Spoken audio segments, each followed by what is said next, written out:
เอาเข้าแล้วเพื่อนนี่คือหนุ่มพลทหารจับตามอง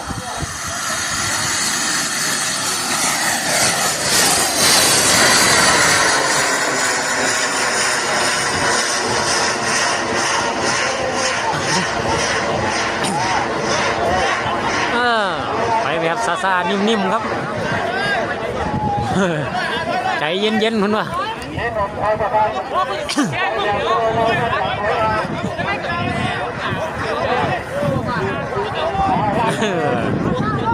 โอ้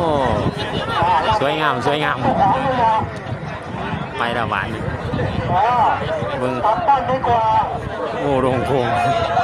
พ่อจะพากลับบ้านแล้ว